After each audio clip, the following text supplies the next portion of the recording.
Hoy vamos a continuar con esta serie en curso, serie que se titula Yo soy la luz del... Yo soy la luz del... Jesús es la luz del mundo. ¿Cuántos saben esto? En palabras de Jesús, yo soy la luz del mundo. Y continuar acerca de lo que la palabra de Dios nos habla, las Santas Escrituras acerca de la luz, de la oscuridad, de la ceguera espiritual, de las consecuencias. Y hoy, esta parte que vamos a llevar adelante, que es la parte número, es la 7, ¿verdad? El título es...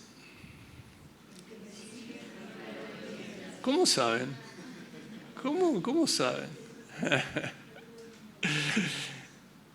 Allí está, ahí lo pueden ver. El que me sigue no andará en tinieblas. ¿Cuántos son los que le siguen al Señor?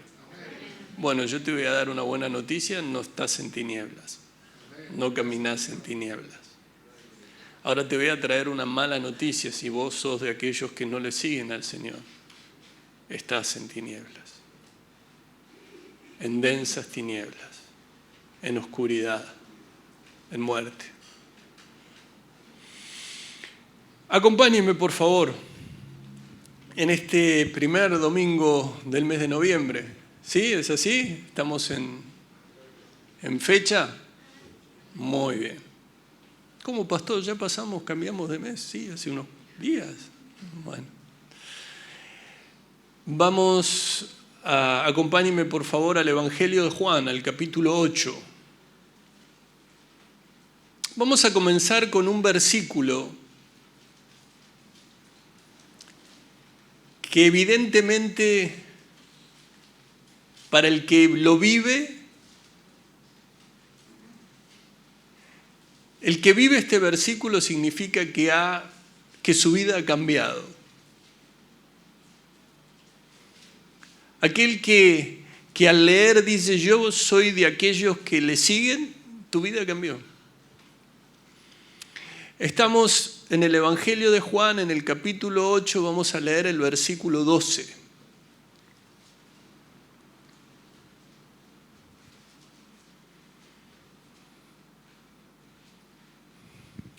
¿Lo tienen? Gracias, Señor. La santa palabra de Dios dice, otra vez Jesús les habló diciendo, yo soy la luz del mundo. El que me sigue, digan conmigo, no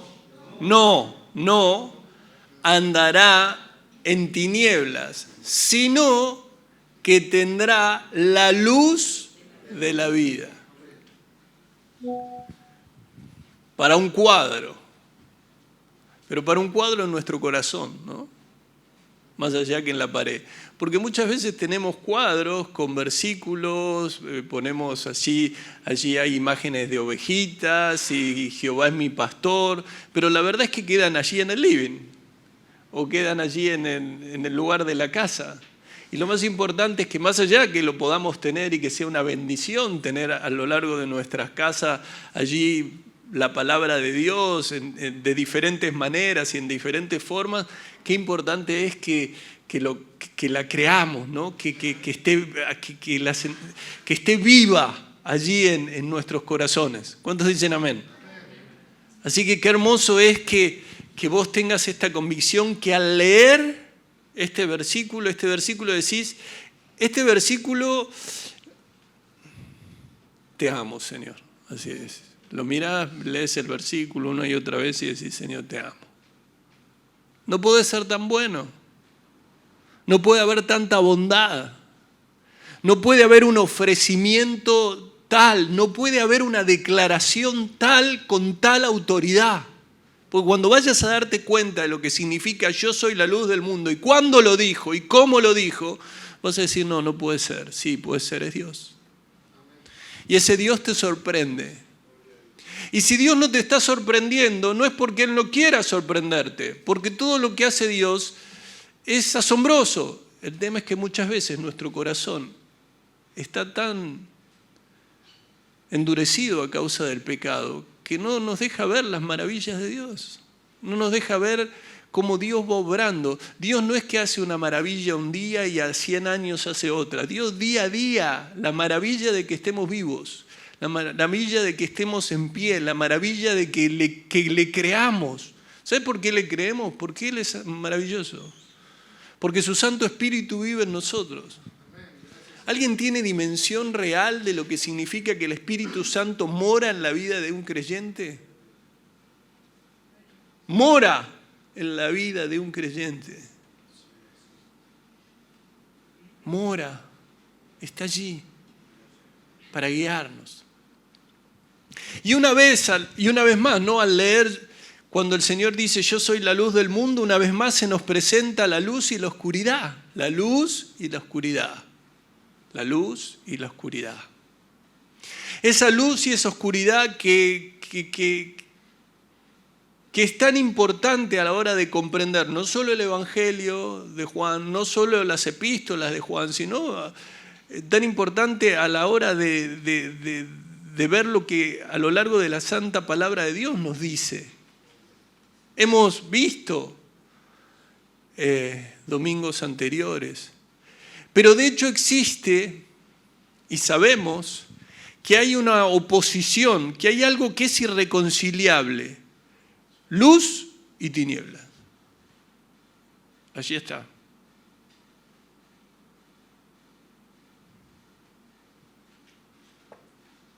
Claro, nosotros cuando lo primero, ¿no? Si uno dice luz, y a lo mejor ya empezamos a mirar los focos estos, ¿o no? ¿Sí o no? Que de hecho aquí dan y fuerte. Medio si miro para allí y quedo así como candilado. Ahora hubo aquí alguien que entró. En algún momento entró de este día. No sé si habrá sido el primero que entró a este lugar, el segundo, el tercero o el cuarto, pero hubo alguien que fue hasta un lugar, hasta un tablero y prendió. Y movió la tecla, ¿sí o no? Y cuando movió la tecla se prendieron las luces. ¿Sí o no? Ahora, ¿cómo hacemos si queremos prender la oscuridad? No hay tecla, ¿no? No hay tecla. No hay tecla. Porque la oscuridad es la ausencia de luz. Eso es lo que es. Entonces, cuando el Señor dice, yo soy la luz del mundo, está claro que nos quiere decir muchas más cosas de las que a lo mejor nosotros interpretamos. Anda, haceme un favor, anda allí al baño y prende la tecla de oscuridad. Y uno dice, ¿cómo? No. Si no está prendida la luz, está en oscuridad. ¿Cuántos me están entendiendo? ¿Se entiende o no? Los que duermen no lo entenderán, pero es porque ellos están en otra situación. Recordemos las palabras. Yo les decía que este hecho de la luz, de la oscuridad, está allí a lo largo de toda la palabra de Dios, pero allí ustedes no lo van a buscar, pero cuando recordamos las palabras que están escritas en el primer libro de la Biblia, en Génesis, dice, en el principio creó Dios los cielos y la tierra. Él los creó de la nada.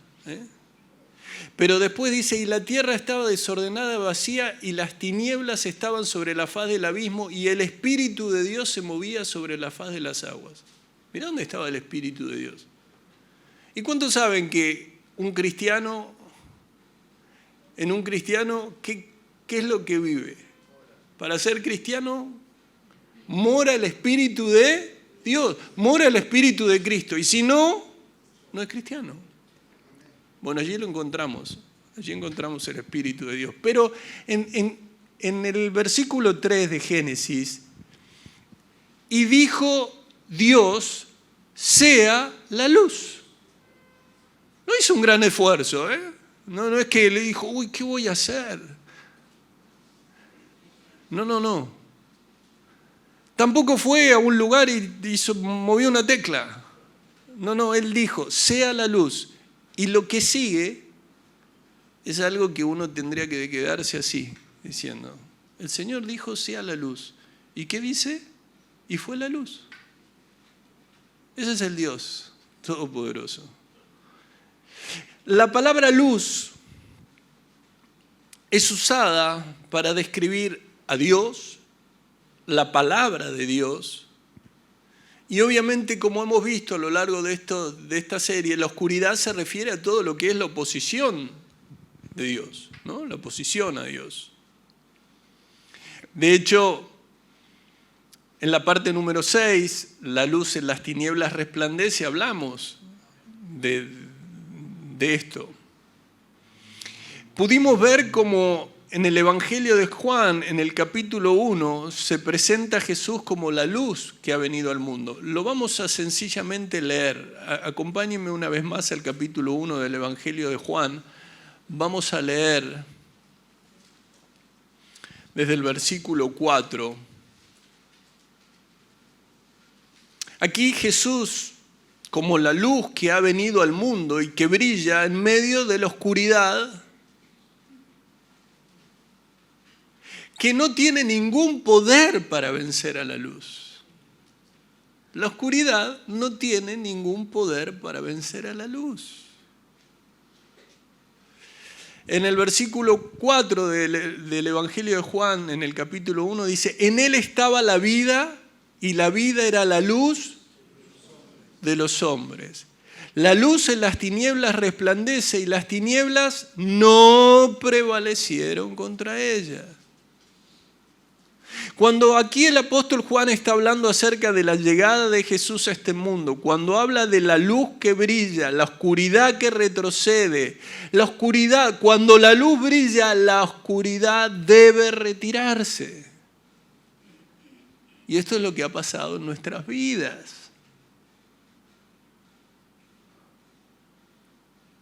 Porque nuestras vidas estaban en oscuridad, en tiniebla. Hasta que llegó el Señor, y como en el Señor estaba la vida, nos dio vida. Y como en el Señor es la luz, nos dio luz. Ahora, esta división típica en las enseñanzas del apóstol, ¿no?, en donde habla de luz y oscuridad, tiene un propósito y lo que quiere es aclararnos situaciones para que nos queden muy claras en nuestra mente. O vivís en luz o vivís en oscuridad. O estás con Cristo o no estás con Él. ¿Cuántos están entendiendo? La luz brilla en la oscuridad y la oscuridad no ha podido contra ella. ¿Cuántos saben que el Señor es el vencedor? Y que si somos vencedores es porque Él venció. Después allí en los versículos siguientes, en el versículo 6, habla de que hubo un hombre enviado de Dios, el cual se llamaba Juan. Ustedes saben, Juan el Bautista vino a dar testimonio de Jesús. Y el versículo 7 dice, este vino por testimonio, para que diese testimonio de la luz, a fin de que todos creyesen por él. No era él la luz, sino para que diese testimonio de la luz. Aquí no hay nadie que sea luz. Nosotros damos testimonio de la luz. Nosotros reflejamos. Cuando el Señor dijo, vosotros sois la luz del mundo, no significó que Él dejaba de ser la luz del mundo. Sin embargo, nosotros sabemos que nosotros reflejamos la luz de Cristo, que Él nos dio vida, que Él nos dio luz. ¿Cuántos dicen amén? ¿Por qué? Porque el versículo 9 lo aclara una vez más. Aquella luz verdadera que alumbra a todo hombre venía a este mundo. Ustedes saben, allí en el versículo 14, ese versículo que nos llena de gozo, ¿no? Como toda la palabra de Dios, y aquel verbo fue hecho carne y habitó entre nosotros y vimos su gloria, gloria como del unigénito del Padre, lleno de gracia y de verdad, ¿no? El Cristo eterno. Ahora volvamos allí al capítulo 8, por favor. Simplemente era para que recuerden estos versículos. Allí en el capítulo 8, allí hay allí comienza una sección a partir del versículo 12, donde Jesús declara que Él es la luz del mundo.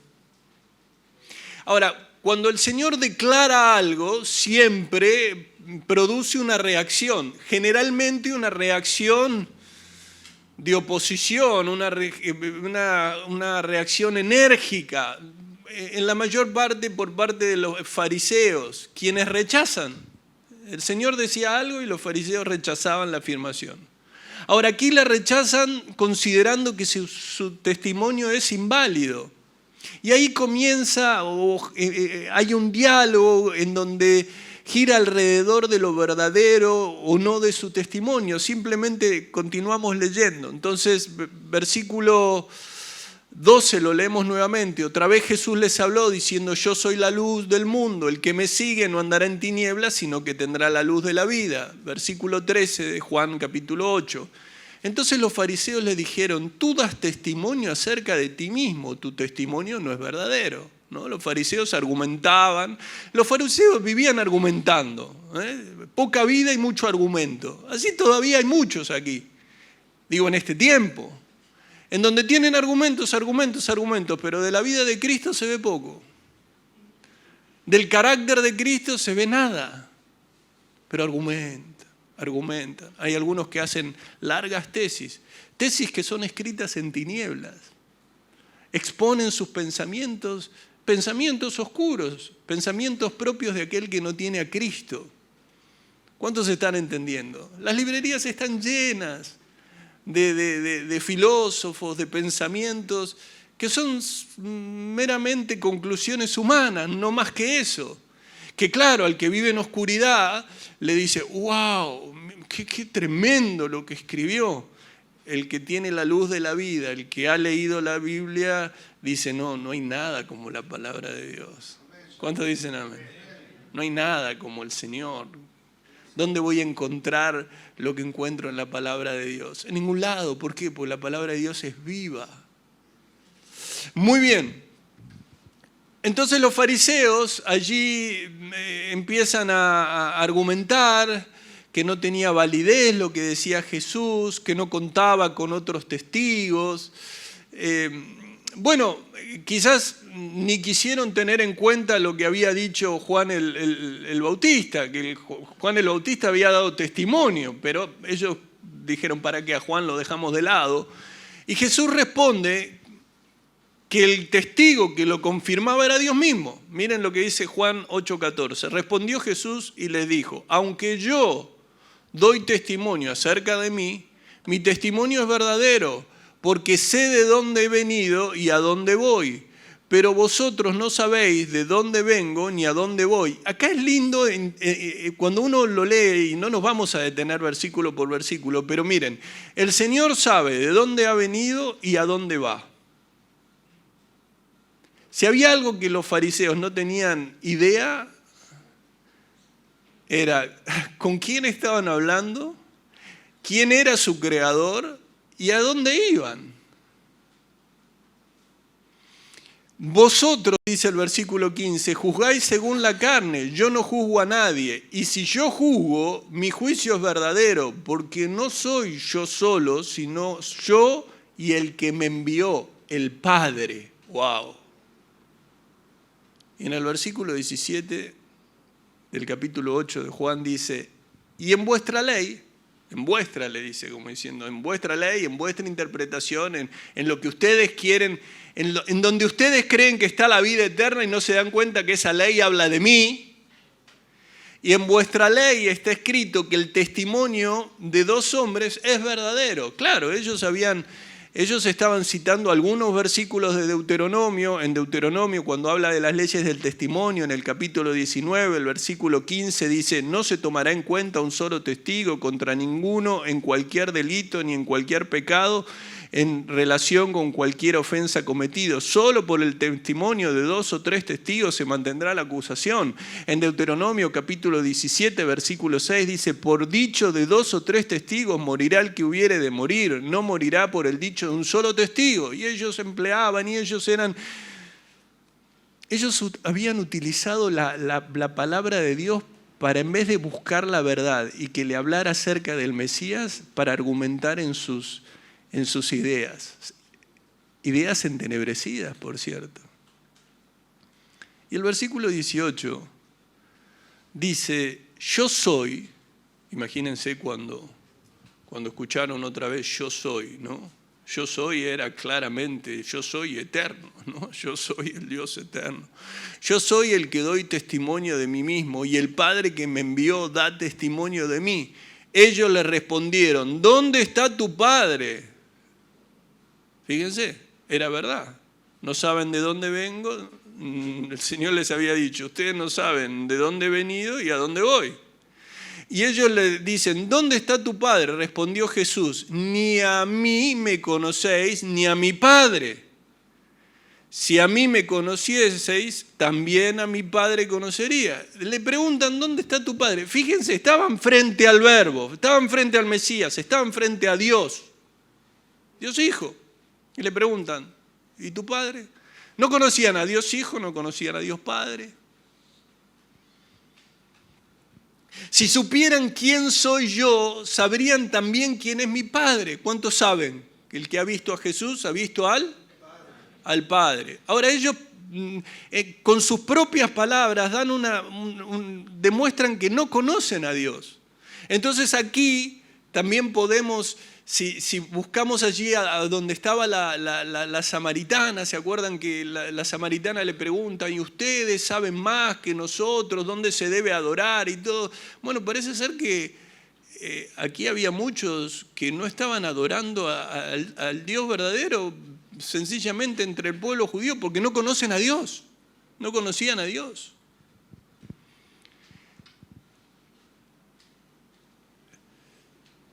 No todos los que adoran o los que creen estar adorando tienen el conocimiento real de quién es el Dios verdadero. Por eso qué hermoso cuando el Señor nos permite adorar en el Espíritu, porque hemos nacido de nuevo por la soberanía, por el amor de Dios. Y el versículo 20 dice, estas palabras habló Jesús en el lugar de las ofrendas, enseñando en el templo, y nadie le prendió porque aún no había llegado su hora. Ahora piensen en esto. Se piensa que el lugar de las ofrendas se refiere a lo que se llamaba el patio de las mujeres. Ahora, más adelante voy a hablarles un poco acerca de esto. Cuando vamos allí y se nos viene el patio de las ofrendas, se nos viene a la mente un pasaje que está en Marcos, que está en Lucas, que es la ofrenda de la viuda. En Marcos 12:41 dice, estando Jesús sentado delante del arca de la ofrenda, miraba como el pueblo echaba dinero en el arca y muchos ricos echaban mucho. En Lucas, cuando habla de la ofrenda de la viuda, dice, levantando los ojos vio a los ricos que echaban sus ofrendas en el arca de las ofrendas. Vio también una viuda muy pobre que echaba allí 2 blancas. Y dijo, en verdad os digo que esta viuda pobre echó más que todos, porque todos aquellos echaron para las ofrendas de Dios de lo que les sobra, mas esta de su pobreza echó todo el sustento que tenía.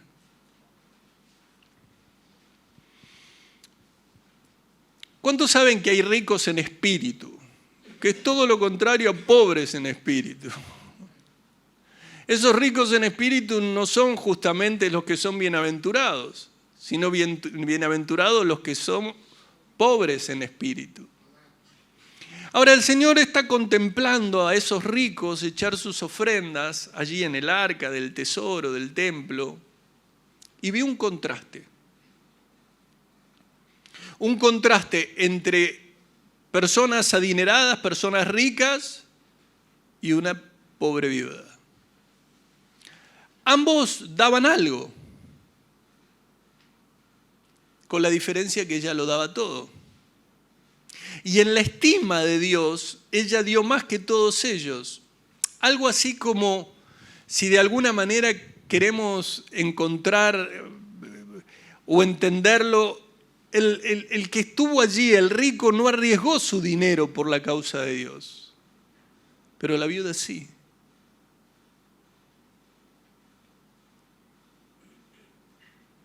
El rico suele arriesgar en negocios que creen que le va a ser rentable.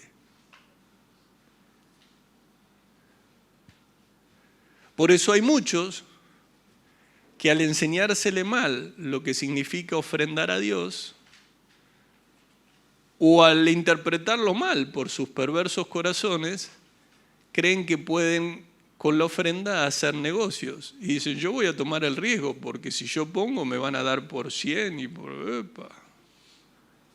Acostumbrado toda la semana a leer lo de los intereses bancarios y de lo demás, dicen...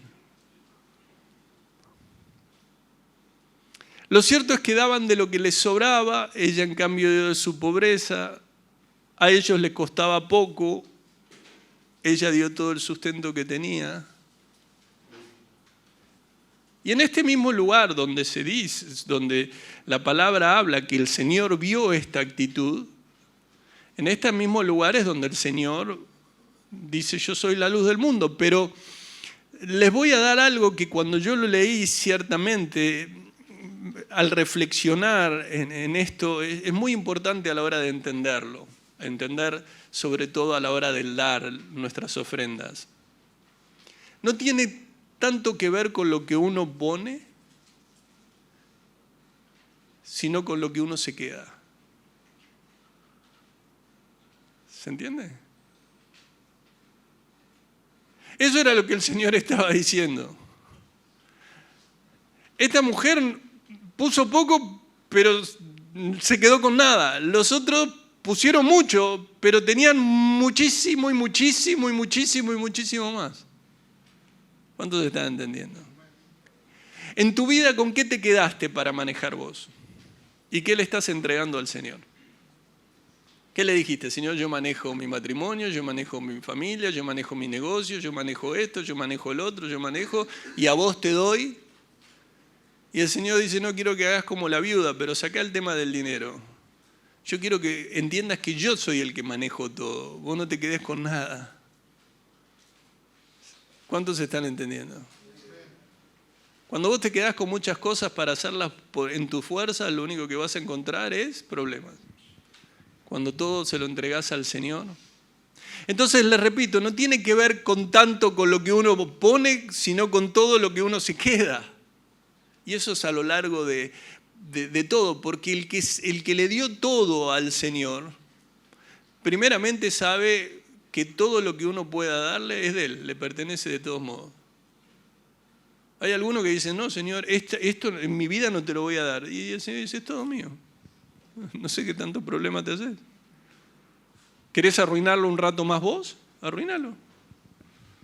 Arruínalo. Muy bien. Entonces la palabra dice en Juan 8:20, estas palabras las dijo Jesús en el lugar donde se depositaban las ofrendas mientras enseñaba en el templo, pero nadie le echó mano porque aún no había llegado su tiempo. Este recinto, este lugar de las ofrendas, se llamaba también patio de las mujeres, porque allí se admitían hombres y mujeres. Según algunos escritos que tienen que ver con los escritos rabínicos, en ese lugar había 13 cofres. 13 cofres metálicos de ofrendas con una inscripción sobre cada uno indicando el destino del dinero depositado, ¿no? Estos cofres, ¿saben cómo se llamaban? Trompetas. Trompetas. Por la forma del embudo, que se parecía a una trompeta. Cuando uno echaba monedas, estas giraban hacia abajo, produciendo un fuerte sonido. ¿Y a quién les recuerda? Sí, a lo que dijo el Señor en el Sermón del Monte, en Mateo, versículo, allí al comenzar el capítulo 6. Guardaos de hacer vuestra justicia delante de los hombres para ser visto de ellos, de otra manera no tendréis recompensa de vuestro Padre que está en los cielos. Versículo 2 del capítulo 6 de Mateo. Cuando pues des limosna, no hagas tocar trompeta delante de ti, como hacen los hipócritas en las sinagogas y en las calles para ser alabado por los hombres. De cierto os digo que ya tienen su recompensa. ¿Recuerdan? Mas cuando tú des limosna, no sepa tu izquierda lo que hace tu derecha, para que sea tu limosna en secreto y tu Padre que ve en lo secreto te recompensará en público. ¿Cuántos recordaban este pasaje? Bueno. Entonces estamos allí en el versículo 20 de Juan 8 y dice, y nadie le prendió porque aún no había llegado la hora, ¿no? Ahora, ustedes piensen que el Señor venía enseñando, enseñaba en el templo, enseñaba en lugares públicos, el Señor no iba con guardaespaldas, el Señor estaba allí sin defensa y nadie lo tomó, nadie lo prendió. Y esto era algo inexplicable para el resto, porque había un grupo de personas, muchos del pueblo, que sabían que los fariseos querían agarrarlo, querían atraparlo. Y sin embargo veían que Jesús iba libremente de un lugar, iba para otro lugar, iba para acá, iba para allá. Aunque los líderes que estaban allí deseaban tomarle, deseaban apresarlo. Ahora, cuando Juan explica que nadie le prendió, porque todavía no había llegado su hora, esto es algo que vamos a encontrar a lo largo del Evangelio de Juan en diferentes versículos, en diferentes capítulos. De hecho, en Juan 7:30 dice, que están allí muy cerquita, dice, entonces procuraban prenderle, pero ninguno le echó mano porque aún no había llegado su hora.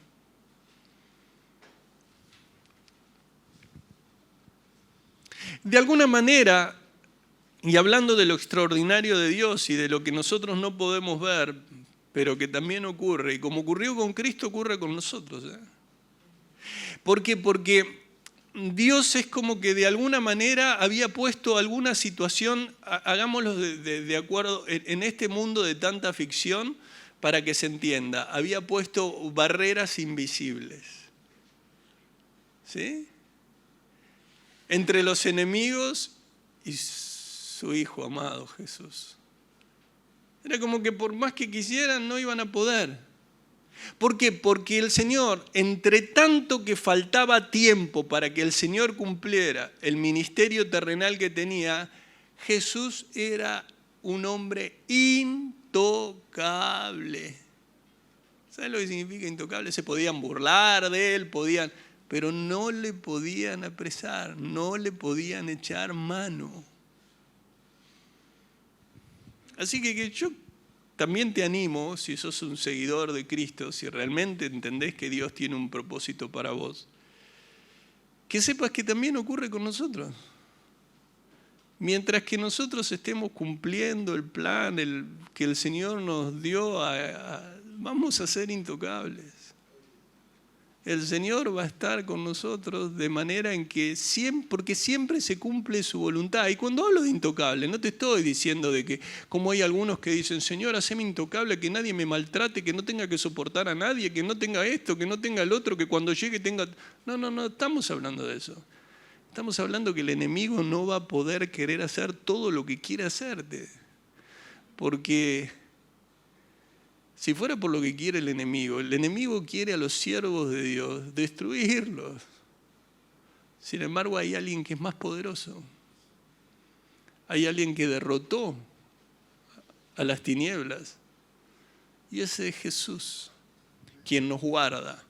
Por eso en Hechos, capítulo 2, versículo 23, leemos, a este entregado por el determinado consejo y anticipado conocimiento de Dios, prendiste y mataste por mano de inicuos crucificándole. La muerte no ocurrió porque sus enemigos prevalecieran contra él, sino que solo fue así porque Dios lo había decretado para la salvación nuestra, para la salvación de los hombres.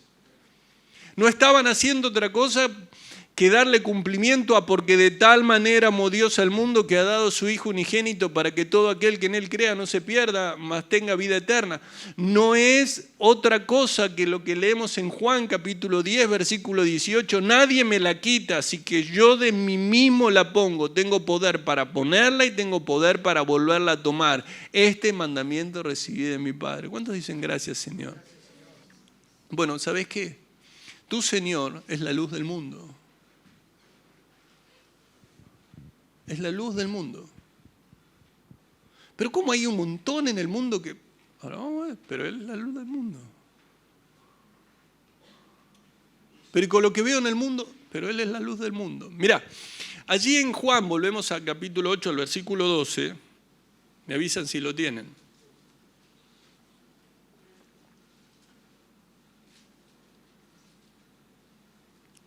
Yo los animo a que memoricen este tipo de versículos, ¿no?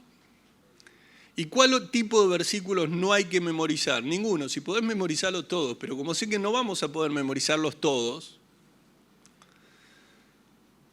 sí te animo a que memorices, por ejemplo, este versículo. ¿Cuántos dicen amén? Y allí dice otra vez, ¿no? Comienza, otra vez.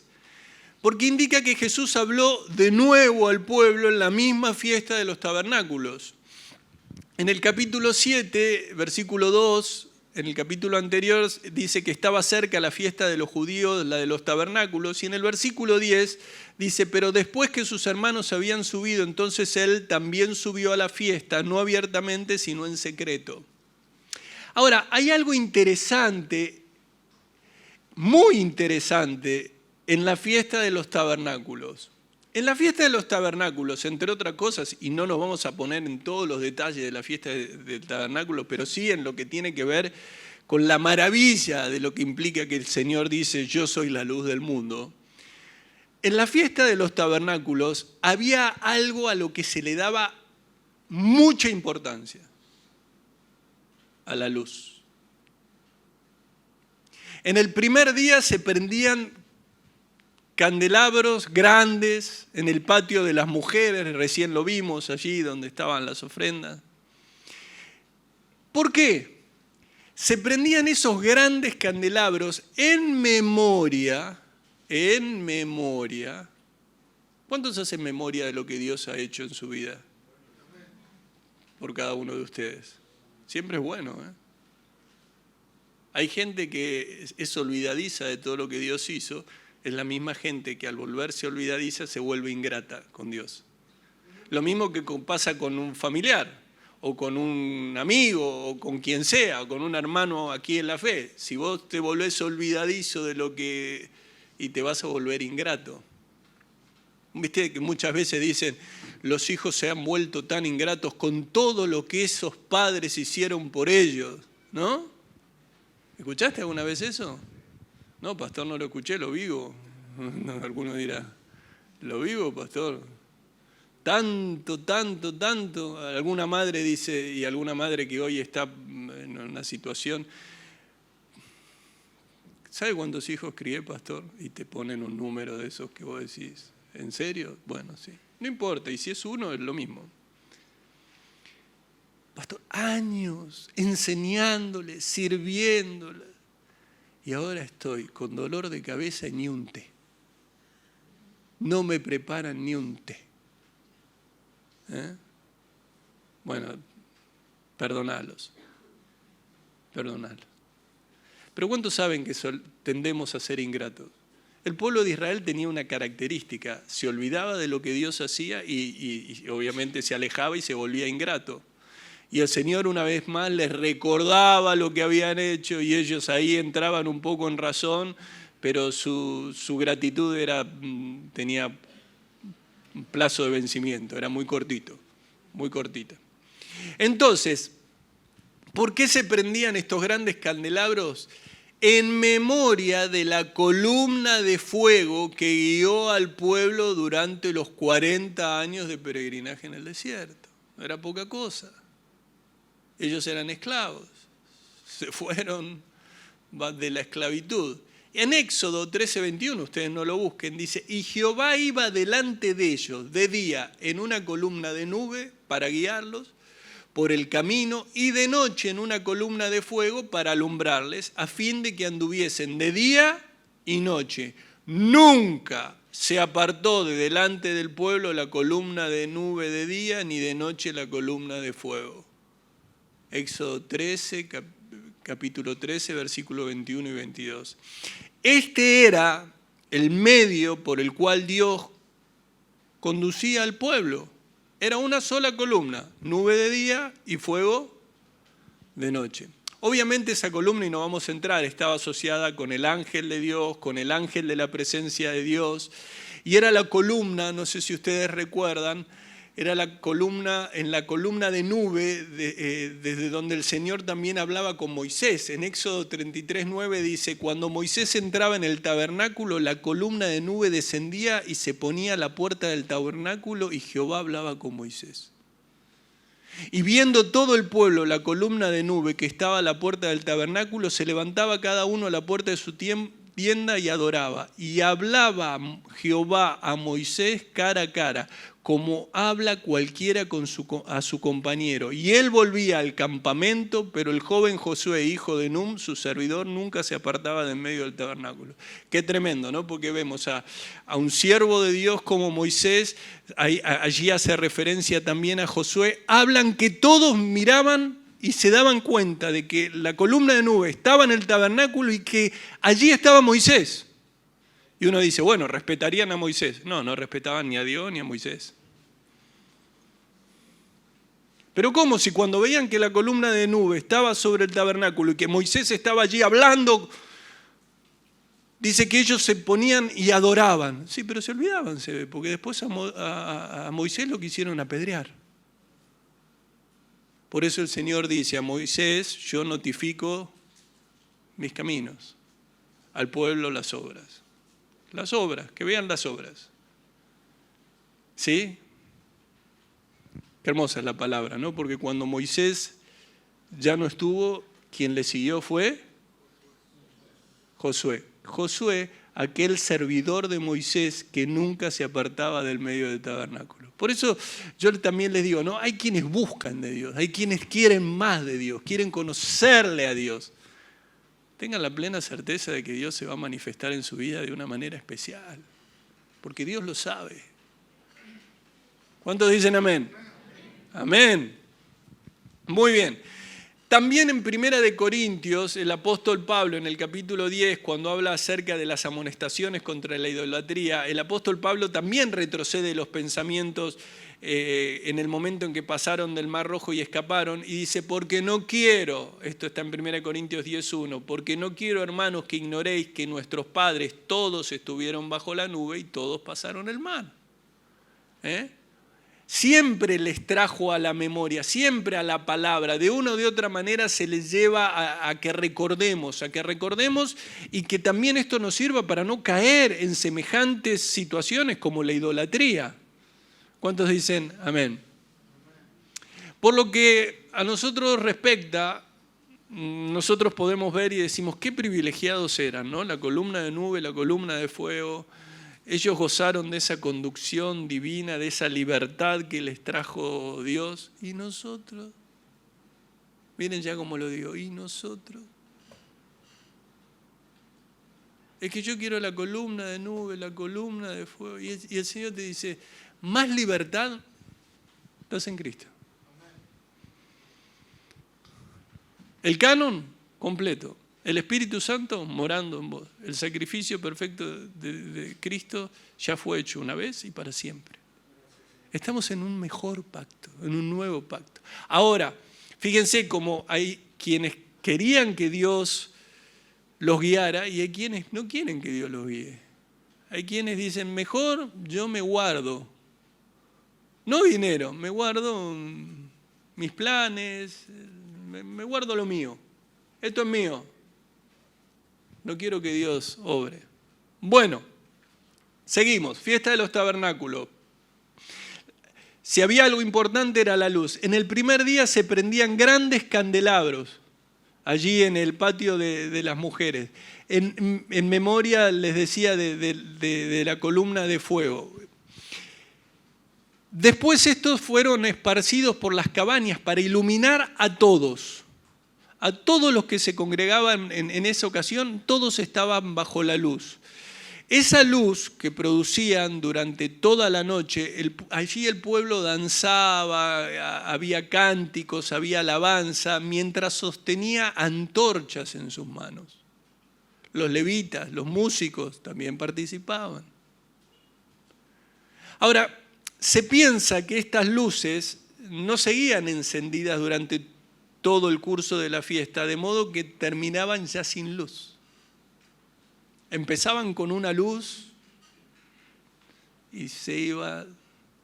Cuando el Señor dijo, yo soy la luz del mundo, les quiso decir que Él y solo Él podía suplir la luz que faltaba, que solo Él podía orientar a todos los que creyesen en Él, que solo Él podía guiar a todos, que solo podía Él traer dirección, pero no por unos pocos días, sino para siempre. Entonces no fue en cualquier momento que el Señor decidió decir, yo soy la luz del mundo. Se los dijo en un momento en que ellos lo entendían. Es más, según la tradición judía, la luz era uno de los nombres del Mesías esperado.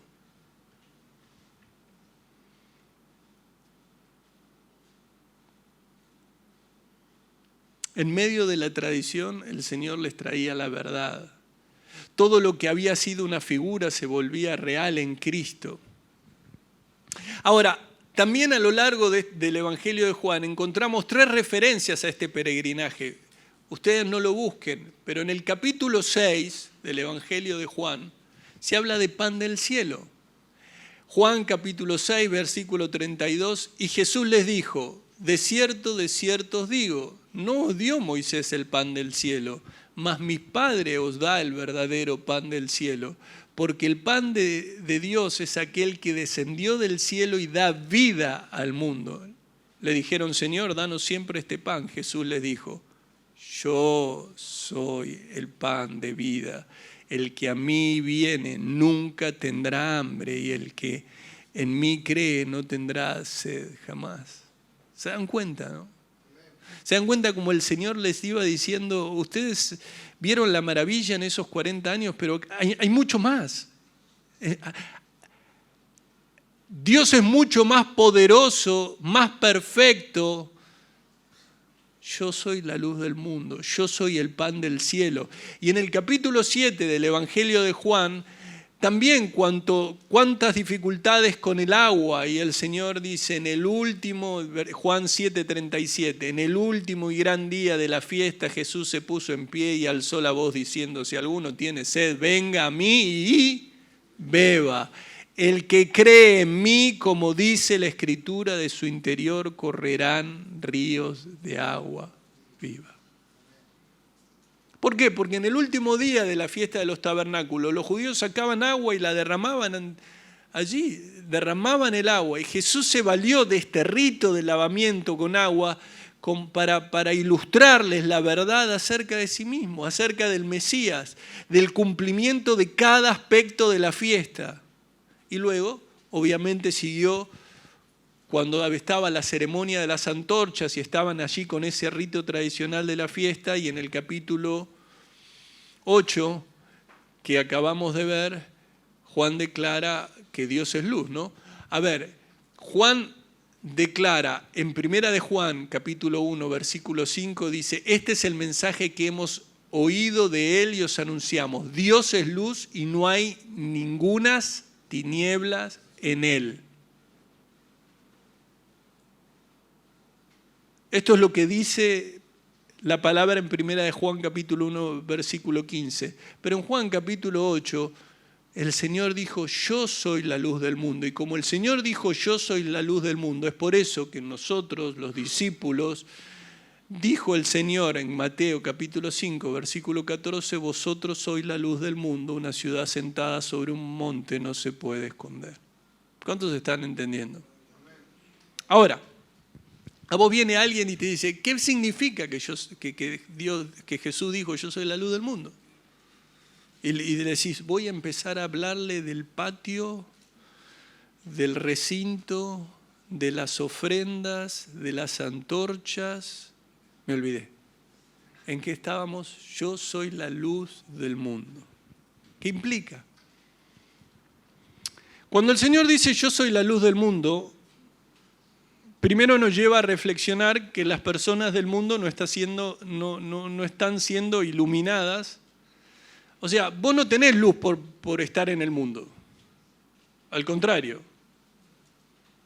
Ahora, uno dice, ¿pero cómo? ¿En el mundo hay luz? Sí, claramente hay una verdad bíblica. En Génesis capítulo 1, versículo 14, dijo luego Dios, haya lumbreras en la expansión de los cielos para separar el día de la noche y sirvan de señales para las estaciones, para días y años. En Génesis 1, versículo 15 dice, y sean por lumbreras en la expansión de los cielos para alumbrar sobre la tierra, y fue así, e hizo Dios las dos grandes lumbreras, la lumbrera mayor para que señorease en el día, y la lumbrera menor para que señorease en la noche. Hizo también las estrellas, y las puso Dios en la expansión de los cielos para alumbrar sobre la tierra. El versículo 18 del capítulo 1 de Génesis dice, y para señorear en el día y en la noche, y para separar la luz de las tinieblas, y vio Dios que era bueno.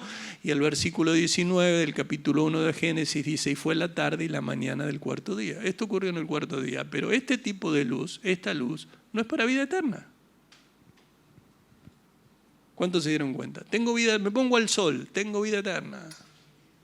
No es esa luz. Y si prendemos los focos grandes de una cancha de fútbol, de esos que iluminan, esas torres de iluminación, no tiene que ver con eso. Eso va a hacer que en ese lugar donde se prende una luz, por minutos vos puedas ver y no tropezarte. Aunque muchos, pudiendo ver, se tropiezan igual, ¿no? Porque la palabra dice, el avisado ve el mal y se esconde, el simple pasa y toma el daño. Al menos todavía, todo el mundo no está siendo iluminado. No es solamente por lo que vemos, entendiendo lo que significa la luz y las connotaciones espirituales, sino que hay algo que es decisivo. Y lo decisivo es lo que dice el Señor. Cuando el Señor dijo en el versículo 12 de Juan 8, yo soy la luz del mundo, después dice, el que me sigue no andará en tinieblas. Entonces, es claro, aunque muchos no quieren aceptarlo, que toda aquella persona que no sigue a Jesús camina en oscuridad. Así como querés estar viva y no lo está, porque en Él estaba la vida, y la vida era la luz de los hombres. Toda aquella persona que no sigue a Jesús camina en oscuridad, porque en el mundo hay oscuridad. Hay oscuridad. Y por eso se disfrazan con todas cuestiones que tienen que ver con la noche, con el terror y con prácticas satánicas. Ahora, debemos elegir. Si no caminás con Jesús, si no seguís a Jesús, vas a caminar en oscuridad. Y se debe elegir con todo lo que esto implica. Cualquiera que desee ser verdaderamente feliz, cualquiera, siempre debe correr a Jesús y entregarse a Él. No hay verdadera felicidad aparte de Dios. Todo lo demás son escaramuzas. Parece como, pero no lo es. Por eso cuando allí el Señor dice, el que me sigue no andará en tinieblas, el verbo seguir es un verbo que habla de unión y de camino, propiamente estar en el mismo camino. Este verbo seguir está en el tiempo presente, que describe una acción continua. Esto significa, el que está siguiéndome, no es que te sigo y... No. El que está siguiéndome no andará en tinieblas, sino que tendrá la luz de la vida. Ahora, este concepto de seguir, lo que está en realidad hablando, o el concepto es esencialmente lo mismo que creer en Él, que obedecerle. ¿Por qué? Porque este concepto del que me sigue habla del liderazgo de Cristo, habla de la iluminación de Cristo y de la obediencia del creyente. Muchas veces nosotros decimos, sí, Jesús es la luz del mundo. Bueno, ¿crees en Él? Sí. ¿Le seguís? Sí. ¿Le obedeces? Porque si vos decís, Cristo es la luz del mundo, pero no le seguís, no crees en Él y no le obedeces, estás en tinieblas, por más que digas, Jesús es la luz del mundo. Para dejar de estar en tinieblas no alcanza con decir Jesús es la luz del mundo. Hay que creer, hay que seguir, hay que obedecer. ¿Cuántos están entendiendo? Ahora, ¿qué pasa con la luz? Revela la vida, nos lleva a ella, es fuente de vida. Recuerdan, en Él estaba la vida y la vida era la luz de los hombres. Y de hecho, el hecho de que Jesús sea la luz del mundo, si Jesús es la luz del mundo, es porque el mundo no tiene otra luz. No hay otra luz aparte de Jesús. No hay otra posibilidad en la que el mundo pueda ser salvo que en Jesús. No hay nadie que te dé vida sino Cristo.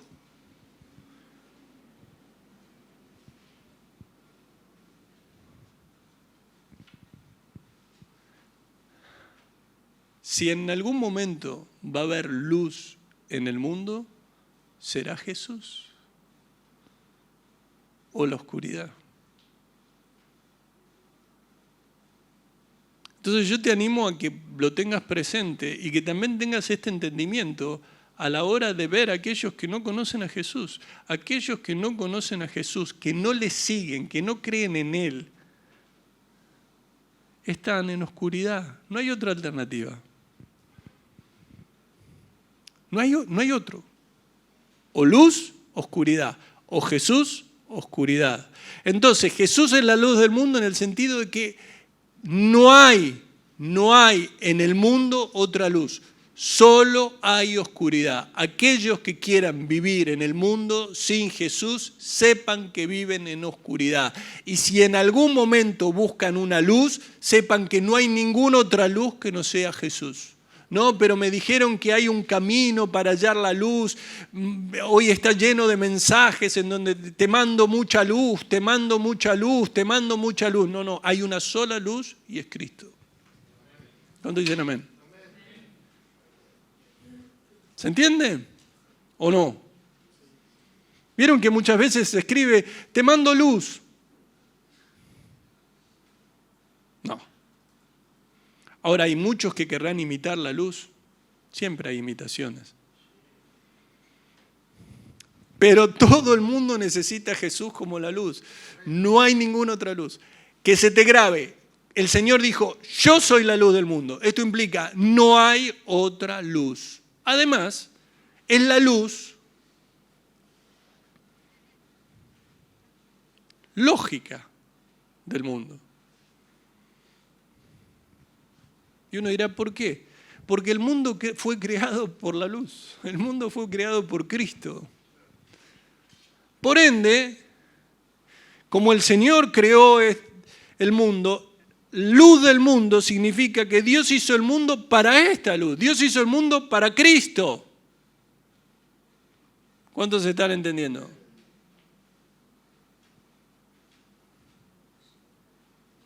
Y una vez dice, pero todo esto dice, sí.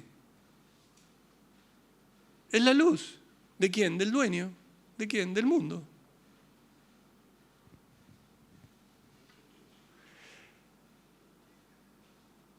Y tiene la particularidad, ¿no? Que solo Él puede hacer, que cuando llega la luz nos deja en claro que el pecado es algo aborrecible,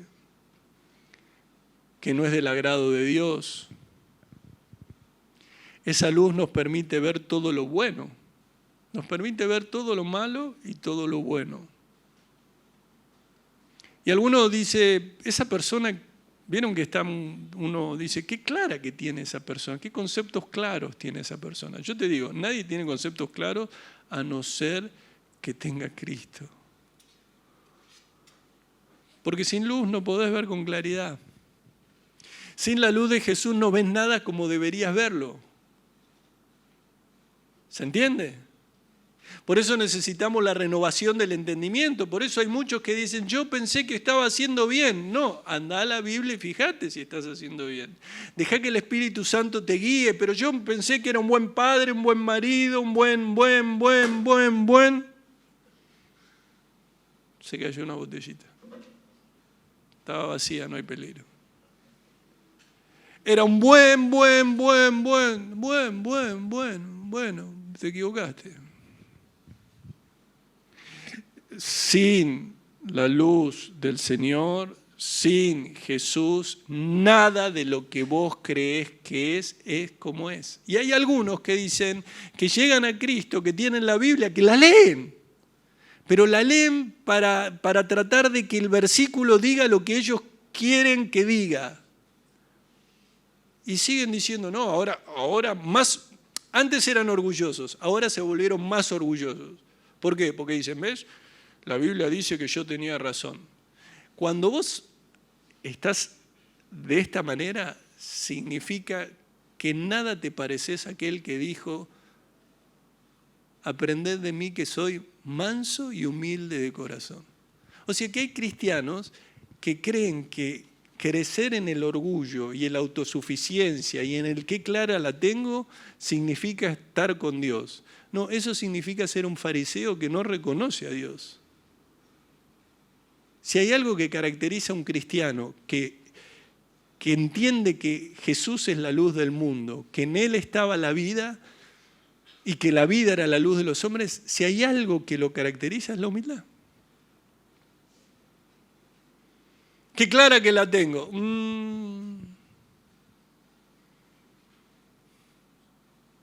No estás viendo con la luz de Cristo.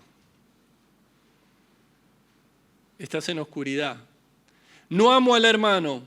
La palabra lo dice. El que no ama al hermano anda en tinieblas.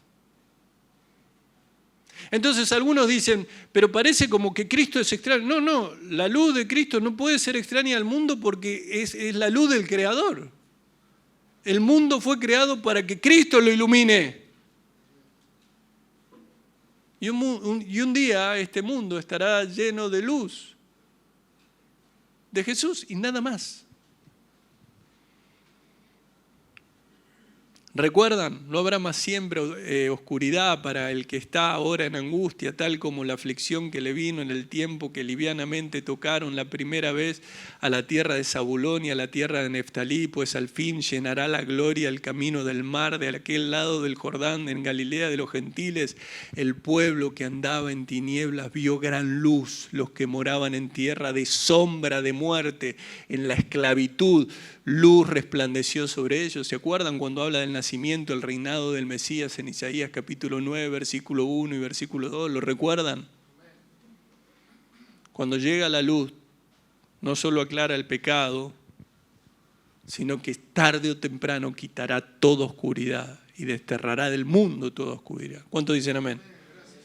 Esto incluye las obras de las tinieblas, esto incluye a los hijos de las tinieblas. Y ya voy finalizando, pero quiero que tengan algo presente. Algo más. En varias ocasiones encontramos que el Señor hace referencia a las tinieblas de afuera. Cuando en Mateo capítulo 8 habla de que ustedes saben, allí está que el Señor sana al siervo del centurión. Allí en el versículo 12 de Mateo 8 dice, mas los hijos del reino serán echados a las tinieblas de afuera. Allí será el lloro y el crujir de dientes. Obviamente que esta expresión lo que describe es la agonía eterna de quienes estén en el infierno.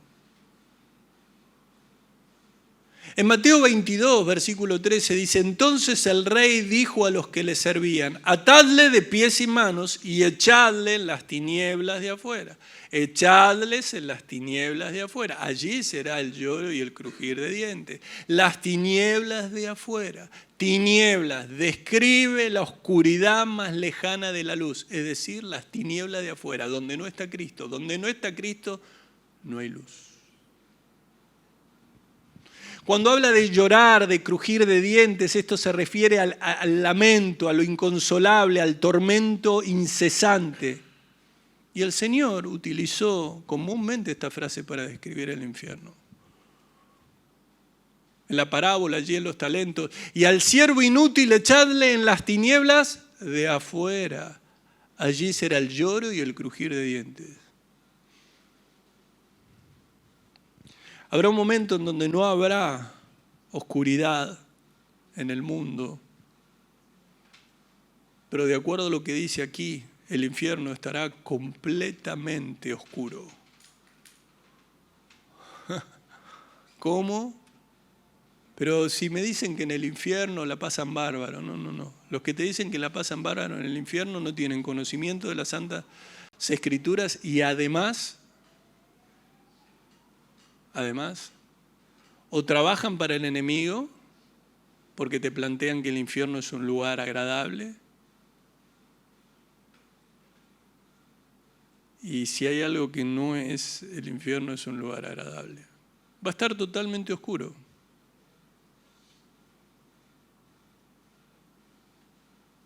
Y uno dice, ¿cómo? Echadle en las tinieblas de afuera.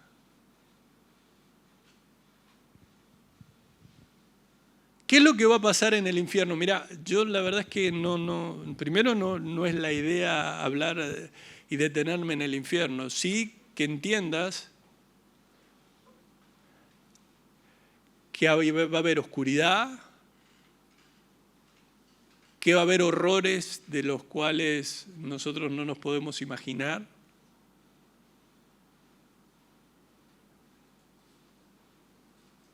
Y que mientras eso ocurra, Jesús, quien es el resplandor del Padre, Él llenará de luz el mundo y todo lo que hay en él. Porque Jesús es la luz del mundo. Cielos nuevos, tierra nueva. ¿Sí o no? Entonces, ¿querés ver bien las cosas? Entendé que la luz es necesaria para ver y ver es necesario para conocer. Cuando el Señor habla de que hay una luz exclusiva que revela el conocimiento de Dios a esta humanidad, que nos va a guiar en este peregrinaje como la columna de fuego guió al pueblo, esto significa que Jesús dijo: yo soy la luz del mundo, el que me sigue no andará en tinieblas, sino que tendrá la luz de la vida. ¿Cuántos dicen amén? ¿Cuántos quieren correr a Jesús? Si hay alguno que aquí cree que está viviendo en tinieblas, que entienda que el Señor una vez más le hace el llamado a correr a Él, a creer en Él, a seguirle a Él, a confesar sus pecados, sabiendo que Él es perdonador y que quiere darle vida eterna, porque para eso vino, para traer salvación. Y si hay alguno aquí que dice: pero mis pecados son tan grandes, más grande es la misericordia de Dios y el sacrificio realizado por Cristo. Es aquel que borra todo pecado, que limpia de toda maldad y que produce que nazca de nuevo y que seas adoptado para formar parte del pueblo de Dios. Ahora hay algo que es claro y contundente. O vivimos y seguimos a Cristo, o vivimos en luz, o pereceremos en tinieblas. Hay que elegir. Dios ya viene obrando en nuestros corazones y continuará obrando en los demás. Amén. Los invito a ponerse en pie.